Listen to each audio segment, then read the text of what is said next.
Yeah, I think those two are actually at the core of the trouble, because in our emotionalism, putting emotions first, thinking that it's our emotions that can guide our lives, instead of knowing that they actually give us a good idea of what's in our hearts, or how we feel about things, or how we think about things, but they are not the ultimate fulfillment, nor the ultimate orientation for us. So we need to learn to take emotions into account, but at the same time not worship them. And in relational areas of life, this is very difficult, because people feel today that emotions are going to guide us. Even Christians, we're practical atheists in this area very oftentimes.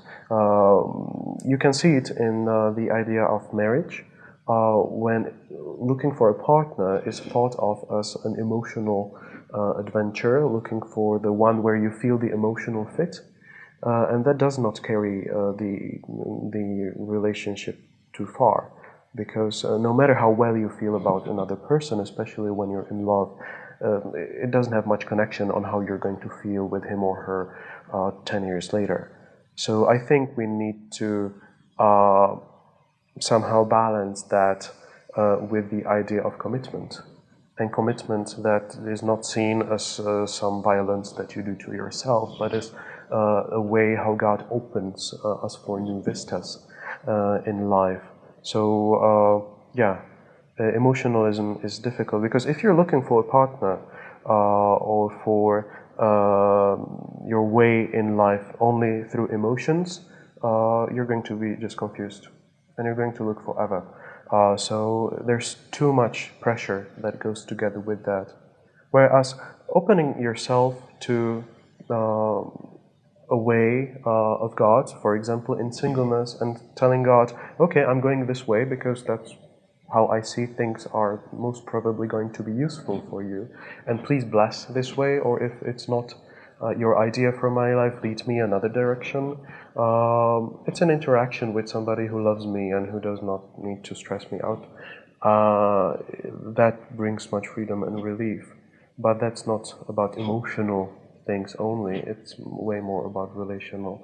Romanticism is connected with that directly as well, because we actually think too often in the church that without experiencing romance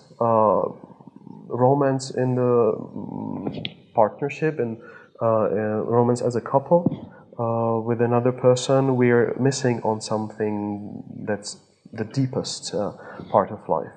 And I think that's actually, it's very nice. I mean, God created relational feelings, but I think this would be idolatry.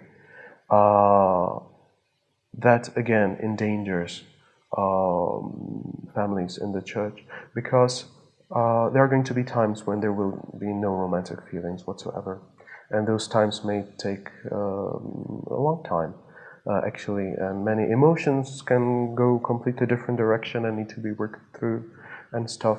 So again, the idea of commitment, the idea of God being the one in charge of our relationships, is what I think needs to be much more cherished.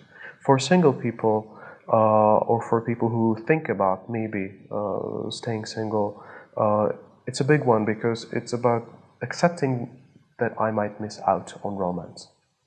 And from my personal experience, it opens up, but you need to wait for that, and then it oftentimes opens up a way different way, type of experiencing of romance that's happening with God, which I honestly, I'm not sure if I was able to see and experience that if I was looking for that on the human plane in the first.